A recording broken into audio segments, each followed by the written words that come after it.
മാലിന്യമുക്ത നഗരമെന്ന നേട്ടവുമായി കൊച്ചി. മന്ത്രി പി രാജീവ് നഗരത്തെ മാലിന്യമുക്തമായി പ്രഖ്യാപിച്ചു. നേട്ടം സ്വന്തമാക്കാൻ പ്രവർത്തിച്ച ഹരിത കർമ്മസേനാംഗങ്ങളെയും ശുചീകരണ തൊഴിലാളികളെയും ചടങ്ങിൽ ആദരിച്ചു. കേരളത്തിലെ ഏറ്റവും വലിയ നഗരസമൂഹം വസിക്കുന്നിടമാണ് കൊച്ചി. ആ നഗരത്തെ മാലിന്യമുക്തമാക്കാൻ കൊച്ചി കോർപ്പറേഷൻ നടത്തിയ പ്രവർത്തനങ്ങളാണ് ഇന്ന് വിജയം കണ്ടത്. ഇതിന് പിന്നിൽ പ്രവർത്തിച്ച തൊഴിലാളികളെ ആദരിച്ചുകൊണ്ടാണ് മാലിന്യമുക്ത നഗരമെന്ന നേട്ടം മന്ത്രി പി രാജീവ് പ്രഖ്യാപിച്ചത്. ഈ ചരിത്ര നേട്ടം അസാധ്യമെന്ന് കരുതിയിരുന്നത് ഈ നാടൊറ്റക്കെട്ടായി നിന്നു.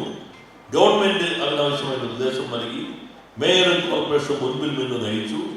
എല്ലാ സംഘടനകളും കക്ഷി രാഷ്ട്രീയത്തിന് അതീതമായി എല്ലാവരും ഒരേ മനസ്സോടുകൂടി അണിനിരന്നു. അങ്ങനെ കൊച്ചി കേരളത്തിന്റെയും ഇന്ത്യയുടെയും മനോഹരമായ നഗരങ്ങളിൽ ഒന്നാക്കി മാറ്റി. ശുചീകരണ തൊഴിലാളികളാണ് കൊച്ചിയെ ഒന്നാമതെത്തിച്ചതെന്ന് മേയർ എം അനിൽകുമാർ പറഞ്ഞു.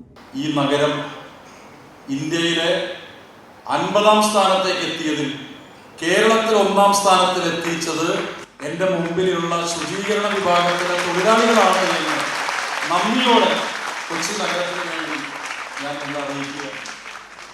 ബ്രഹ്മപുരത്ത് 90% മാലിന്യം എടുത്തു മാറ്റി. ഏറ്റവും കൂടുതൽ ഭക്ഷണ മാലിന്യം ഈ ബ്ലാക്ക് സോൾജർ ഫ്ലൈ ഉപയോഗിച്ച് സംസ്കരിക്കുന്ന ലോകത്തെ ആദ്യത്തെ നഗരം കൊച്ചിയാണ് എന്നത് നമുക്ക് അഭിമാനിക്കാം. മാലിന്യം ശേഖരിക്കാനുള്ള 10 ഇലക്ട്രിക് കാർട്ടുകൾ മന്ത്രി ചടങ്ങിൽ ഫ്ളാഗ് ഓഫ് ചെയ്തു. കേരള ഓട്ടോമൊബൈൽസ് ലിമിറ്റഡാണ് ഗാർബേജ് ബോക്സും ടിപ്പിംഗ് മെക്കാനിസവും ഘടിപ്പിച്ച 10 ഇലക്ട്രിക് കാർട്ടുകൾ നിർമ്മിച്ച് കോർപ്പറേഷന് കൈമാറിയത്. കൈരളി ന്യൂസ്, കൊച്ചി.